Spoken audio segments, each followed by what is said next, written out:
तब जब वो भगवान की कथा सुनते तब होता है श्रवण भक्ति। जब कीर्तन करते हैं तब होता है कीर्तन भक्ति। किसी प्रकार स्मरण करते स्मरण भक्ति, अर्चन करते अर्चन भक्ति, सब भक्ति, सब स्तुति करते भक्ति, दास्य करते भक्ति, सब भक्ति। लेकिन पहला आत्मा को देना चाहिए भगवान को, समझना चाहिए। पूरा तो नहीं दे सकता है शुरू में साधन में, लेकिन मायून कहूं यही आत्मनिवेदन व आत्मसमर्पण करते हुए ही साधन करना चाहिए। एक नंबर इति पुंसार्पिता विष्णु भक्तिश्चन्नवलक्षणा क्रियेत भगवत्यध्या, क्रियत भगवती अध्या। भगवान के लिए साक्षात भाव जब करे, भगवान की प्रीति के लिए यही श्रवण ही कीर्तन ही स्मरण अर्चन वंदन आदि यही नवविधा भक्ति जब साक्षात भाव से भगवान के लिए करे, धर्म अर्थ काम अथवा मोक्ष के लिए नहीं करे, तब उसको मैं उत्तम अध्ययन समझता हूं। तन्मन्येधीतम उत्तमम, हे पितो उसको ही मैं उत्तम अध्ययन समझता हूं। इसलिए कहता हूं कि उत्तमा भक्ति व शुद्ध भक्ति व उत्तमा विद्या कब होगी? जब भगवान के लिए श्रवण कीर्तन स्मरण आदि करेंगे तब।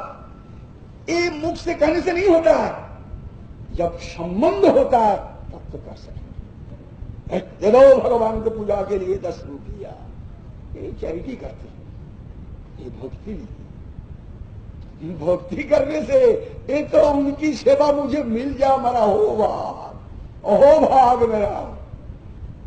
जैसा पति जब अपना पत्नी को सती साध्वी स्त्री को कहे दे एक गिलास पानी लाओ, प्रेम से दौड़ के ले आते पानी, इसलिए वो मेरा पति देवता मेरा हाथ से पानी लेते, सुख मांगते। यही रोशी करो, आज तक रोज ऐसा आज यही सब्जी बनाओ, तो बहुत आनंद से सब्जी बनाते, जो सब्जी मांगती। किस लिए? पोती की रुचि अनुसार चलने के लिए थी चाहे स्त्री का रुचि अनुसार जब चल पाए तब तो पोती को कब्जा में ले आएंगे। जितना बड़ा पहलवान हो जाए पोती, कमांडर इन चीफ हो जाए, कुछ प्रेसिडेंट ऑफ इंडियन यूनियन अथवा यूनो का प्रेसिडेंट हो जाए, कुछ पहलवान कब्जा में ले आएगा। भक्ति के साथ तेज है, भक्ति रे, मेरी बात नहीं है, श्रुति का मंत्र है, भक्ति रे वही नन नयति, भक्ति रे वही नन दर्शयति, भक्ति वश पुरुष, भक्ति रे भूय। गोपाल तापन श्रुति, श्रुति में कहती भक्ति ही प्रीति ही, भक्ति मतलब सेवा व प्रीति, भक्ति ही भगवान को पास ले जाते हैं भक्त को। भक्ति रे वही नन नयति, भक्ति रे वही नन दर्शयति। वही भक्ति वृत्ति, वही सेवा अथवा प्रीति ही भगवान को दर्शन करती।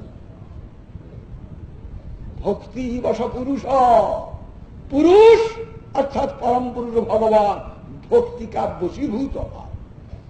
भक्ति द्वारा कब्जा में आ जाते हैं, मुट्ठी के अंदर में आ जाते हैं। भक्ति वश पुरुष, आप लोग तो प्रत्यक्ष है, माफ कीजिए, if I am harsh, don't mind anything like that. आप लोग देखिए पिता माता इतना रोज लालन पालन किया, एक एक आदमी बुढ़ा बन गया, पिता माता बुढ़ा बुढ़ी है, लेकिन स्त्री जब घर में आई उसका बाद सेवा करने लगी। सेवा करते करते पिता माता को दूर कर दिया, सेकेंड हैंड इंपॉर्टेंस हो गया पिता माता, लेकिन फर्स्ट प्लेस दखल किया स्त्री। किया नहीं? पोती को कब्जा में नहीं लिया है स्त्री, कैसे लिया है? सेवा करा लिया। पिता माता से अधिक सेवा करते हैं, पिता माता से अधिक सुख देते हैं स्त्री, इसलिए स्त्री की प्राप्ति पिता माता की प्राप्ति से अधिक है। क्वाइट नेचर, लेकिन बेकानून काम नहीं, natural function. To every action there is equal and opposite reaction. पिता माता सेवा करते हैं लेकिन दिल खोल के सेवा नहीं करते। पिता माता का दिल पुत्र कन्या के पास उस अंश छिपा रहते हैं। They can not reveal the whole heart to the children. पूरा दिल को खोल नहीं सकता, सर्वांश ओपन नहीं कर सकता। लेकिन स्त्री पिता माता जैसा नौकर का माफिक सेवा करती, स्त्री भी नौकर नौकरानी का माफिक सेवा करती। पिता माता जैसा दोस्त का माफिक सल्ला परामर्श देती, सोती स्त्री भी दोस्त का माफिक सल्ला परामर्श देती। पिता माता जैसे स्नेह द्वारा लालन पालन करती, सोती स्त्री भी पोती को लालन पालन करती, सेवा वृत्ति पालन करती, खिलाते पढ़ाते स्वाते सब कुछ करते।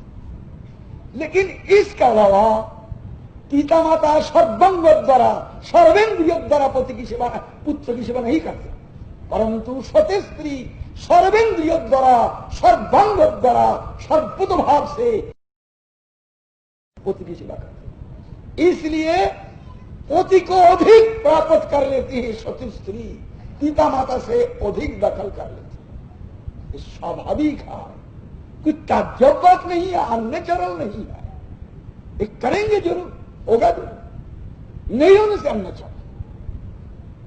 इस माफिक भगवान कहते हैं, श्रुति में कहते हैं गोपालतापन भक्ति वश पुरुष। पुरुष जीव भी भक्ति वश और परम पुरुष भगवान भी भक्ति वश, भक्ति का वश। इसलिए कहते भक्ति रे भूयसी, इसलिए निश्चय भक्ति भूयसी गौरियसी श्रेष्ठ, भक्ति ही श्रेष्ठ। इसमें भी और कोई नहीं। वही भक्ति कैसे कर सकेंगे? नाम भजन एक भक्ति कैसे किया जाए? घमंड भी रहने से सेवा नहीं कर सकता। इसलिए कहा त्रिनादपि सुनीचे, भक्ति को भी नहीं होगी जिसके अंदर में घमंडी का बना है। मैं बड़ाधार का लड़का हूं, मैं धनी का लड़का हूं, मैं बड़ा सुंदर हूं, मैं बड़ा बलवान हूं, मैं बड़ा पंडित हूं इत्यादि जन्म ऐश्वर्य पांडित्य रूप यौवन आदि किसी का घमंडी वर्तमान रहने से भक्ति नहीं कर पाते। चाहिए दीनता। भक्ति मतलब सेवा। किसको सेवा करेंगे? शैव को जब श्रेष्ठ का दर्शन नहीं हो जाए, शैव का, भगवान का, गुरु का, भक्त का, साधु का श्रेष्ठता जब अनुभव नहीं हो जाए तब कैसे उनकी सेवा कर सकते? तब सेवा नहीं होता है। बाहर में गुरु कहते हैं, सेवा साधु महात्मा कहते हैं, भगवान कहते हैं, प्रैक्टिकली उनको दया करते हैं। अरे भगवान का भोग चलाया, जैसे कुछ मेहरबानी कर दिया भगवान, भगवान को भोग चलाया है, नैवेद्य लगाया है, फूल हार दिया है, ओह बहुत मेहरबानी कर दिया। एज इफ एक गिफ्ट किया, दान किया भगवान को। तुम कहां से मालिक बनोगे तो दान करते हैं? कहां से मालिक बना? तो मालिक तो तुम्हारा मालिक है भगवान, तुम्हारा इंद्रियों का मालिक है भगवान, दुनिया का सारी चीज का मालिक है भगवान। तुम मालिक बनते हो, दान करते हो भगवान के। मूर्ख। इसलिए भक्ति इसी प्रकार गंभ रहने से भक्ति नहीं होती है, कर्म होता है। कर्म करते कर्तव्यमान से वो क्रिया करते, वो कुछ देता है, इदम नई विद्यम अमुकाय नमः कर दिया, बस ये है कर्म। मैं करता हूं, कर्तव्यमान है, इससे गुरु को कुछ दिया, साधु को कुछ दिया, दान करते हैं, सेवा नहीं करते। सेवा करने से भक्ति। जब विचार होता है पूज्य तो भक्ति। मैं दिया, उनको कृतार्थ कर दिया, ये विचार। भगवान को नैवेद्य चढ़ाया, भगवान को कृपा कर दिया। जैसे नहीं देने से भगवान भूखा मर जाएंगे, ये भक्ति नहीं, कर्म है। देखने में भक्ति का मापी, लेकिन है वास्तव में कर्म। इसलिए कहते हैं कि भक्ति कैसे करेंगे? त्रिनादपि सुनीचेन। अभिमान जब लेके तुम करोगे, घमंडी लेके भगवान का नाम करने को जाओगे, तब भक्ति नहीं होगी और हर वक्त गड़बड़ हो जाएगा, रोका बटा होगा। इसलिए त्रीन से भी सुनीच हो जाओ। घास, तीन मतलब घास, घास का अभिमान है, दुनिया का मैं हूं, दुनिया का घास हूं, लेकिन बात नहीं करते। उसके ऊपर जूती लेके आप चलेंगे, बात नहीं करेगा, बस सिर दबा देगा। गैया भैंसा बकरी भी चले तब भी सिर को नीचे रखेगा, झगड़ा नहीं करेगा। तो तुम मेरा ऊपर सिर पैर का लगाया किस लिए, बात नहीं करता है, घास दब जाते। लेकिन जब पैर उठा लेते फिर सिर खड़ा कर देते हैं, मैं तो दुनिया का घास हूं। इसमें भी नहीं करना, तुम दुनिया का है ही नहीं। त्रीन का घास का भी थोड़ा अभिमान है, मैं दुनिया का हूं। तुम तो दुनिया का ही है नहीं। आत्मा तो दुनिया का पैदा हुआ वस्तु नहीं है, आत्मा तो भगवान का है, वैकुंठ वस्तु है। तुम नारायण का है, तुम राम जी का है, तुम भगवान कृष्ण का है, तुम तो दुनिया का है। इसलिए ही दुनियादारी को अभिमान त्याग दो। त्रिनादपि सुनीच का मतलब दुनियादारी का अभिमान त्याग दो, छोड़। वैकुंठ अभिमान जागृत करो, माय भगवान का, यही अहंकार जागृत करो, उसमें बंधन नहीं होगा, मुक्ति हो जाएगी। और दुनिया का अभिमान से होता है बंधन। इसलिए कहते त्रिनादपि सुनीचेन। फिर कोई कष्ट आने से, कोई तकलीफ दिया, कोई आदमी गाली दिया, जैसा सांप ठोस करके काटने को तैयार होता है, ऐसा नहीं करना। तरोरपि सहिष्णुना, चैतन्य महाप्रभु कहते हैं, वृक्ष से भी सहनशील हो जाओ। जब सहनशील नहीं होगे तब अक्सर झगड़ा चलेगा, स्वामी स्त्री लड़ाई चलते रहेगा, पिता पुत्र में लड़ाई होगा, भाई भाई बहन बहन झगड़ा ही चलते रहेगा। सहनशीलता नहीं है। मुझे गाली दिया किस लिए, मुझे गाली दिया किस लिए, मुझे अपमान किया, बस शुरू हो गया मेरा दिल। क्या भगवान की चिंता करेंगे, भगवान को सोच नहीं सकेंगे। मेरा दिल तो अभिमान में आघात का चोट लगा था, कुछ भी मत हो गया। बस दिल भगवान का चरण कमल को छोड़ के दूसरा धंधा में फंस गया, साधन में हरज होगा। इसलिए श्री चैतन्य महाप्रभु जिन्होंने संकीर्तन धर्म प्रवर्तन किया, उन्होंने उपदेश करते तरोरपि सहिष्णुना। दृष्टांत इसलिए दिया, वृक्ष को काटने से भी, उसका शाखा काटने से कुछ बात नहीं करते, परंतु जो काटते हैं वही फिर जब उनको पास फल लेने के लिए जाते फल देते।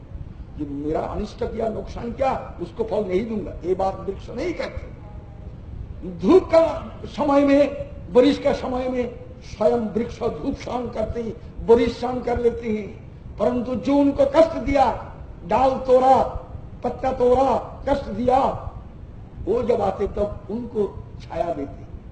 स्वयं धूप सहन करते हैं, बारिश सहन करते हैं, परंतु जो कष्ट दिया उसको सहायता करते, अपना धन से सहायता करते। इस माफिक साधन करना चाहिए। जब साधन में सिद्धि चाहो, हरि भजन में सिद्धि चाहने से इसी प्रकार अभ्यास करना पड़ेगा, समझ कर। अंधाविश्वास का जरूरत नहीं, समझ के करना। तरोरपि सहिष्णुना, वृक्ष से भी सहनशील हो, जैसा तुम्हारा दिल बिगाड़ नहीं जाए, चंचल नहीं हो जाए। लेकिन सहनशीलता हम लोग के अंदर में बहुत कम है। एक बात स्त्री कहे पति को तो पति 3 बात सुनाएगा पत्नी को, और पति एक बात स्त्री को कहे तो पत्नी 7 बात सुनाएंगे पति को। पुत्र को एक बात है, थोड़ा डांटेगा पिता, पिता को 10 गाली देगा पुत्र। क्योंकि सहनशीलता है, इससे फैमिली लाइफ भी अनडिजर्वेबल हो जाता है, पेनफुल होता है, पारिवारिक जीवन भी विषमय हो जाता है, सामाजिक जीवन विषमय हो जाता है। इसलिए चाहिए सहनशीलता, सहनशीलता चाहिए। तरोरपि सहिष्णुना, और 2 गुण, अमानीना मानते। मान के लिए जब ज्यादा मांग रहे, सम्मान के लिए, जश के लिए, जब ज्यादा चाहिदा रहे तब अशांति होगी, तुम्हारा चित्त विक्षेप हो जाएगा। वो तो मुझे मन नहीं दिया, वो तो मुझे जस नहीं दिया, हर वक्त चित्त विक्षेप होगा। इसलिए अमानी, अमानी कैसे हो सकूंगा? अपना कसूर को देखो, अपना डिफेक्ट तुम देखो, देखने की कोशिश करो, तब उसको सुधार सको। You can rectify your self if you can detect your own defects. इसलिए अपना डिफेक्ट को देखो, देख के इसको सुधारो। लेकिन दूसरा से तुम बहुत तुम्हारा गुण, हमारा यही गुण है, हमारा यही गुण है, हमारा यही गुण है, हजारों गुण अपना तारीफ तुम समझते हो, अपना कसूर नहीं देखते हो। इससे अमानी नहीं हो सकता, इससे दिल में अशांति चले, भजन में रुकावट हो जाए। अमानी और मान देना, दूसरा को मानदान करो। कैसे देगा? भाई ब्राह्मण हूं, वो तो चमार, कैसे उनको मान दिया जाए? मैं इतना बड़ा विद्वान हूं, अरे ये तो मूर्ख है, कुछ लेखा पढ़ा नहीं है, कैसे उनको मान दिया जाएगा? मैं तो जवान हूं, ये तो दुबला आदमी है, कैसे उनको मान दूंगा? मैं इतना धनी हूं, तो गरीब है, खाने को नहीं मिलता, मेरा पास भिक्षा मांगने के लिए आता है, कैसे मान दिया जाए? तो हम कहते देखो और कुछ नहीं मिले, तुम्हारा इष्ट देव इनका दिल में विराजमान। जब मंदिर में, कोई पत्थर का मंदिर, ईटा का मंदिर, मट्टी का मंदिर में तुम्हारा इष्ट देव की मूर्ति रहती, तुम वही मंदिर का पास जाके प्रणाम करते हो। तो माटी का घर, ईटा का घर, पत्थर का घर में वो पर जाके प्रणाम करते हो, अपना इष्ट देव, अपना राज्य देव विराजमान। इसलिए जीवे सम्मान दिवे जानी कृष्ण अधिष्ठान। हर एक जीव का हृदय में कृष्ण का अधिष्ठान है। यही तुम्हारा आराध्य देव का उपास्य वस्तु का अस्तित्व, अवस्थान, अधिष्ठान हर एक जीव के अंदर में है। कम से कम यही देखते भी तुम उनको सम्मान करो, जीव को मर्यादा दो, मानदान करो। इसी प्रकार अमानी होके और मान दे के निरंतर हरि कीर्तन करो। जब मान नहीं दोगे वो गुस्सा करेगा, तुमको हर वक्त कीर्तन में रुकावट करेगा, कीर्तन करने को नहीं देगा। हाँ, हम करेंगे ऐसा कैसा करेगा। इसलिए हम मान देना अच्छा बात है, सब कुछ को मान देने कीर्तन करना। टाइम हो गया, अभी कौन कीर्तन करेंगे?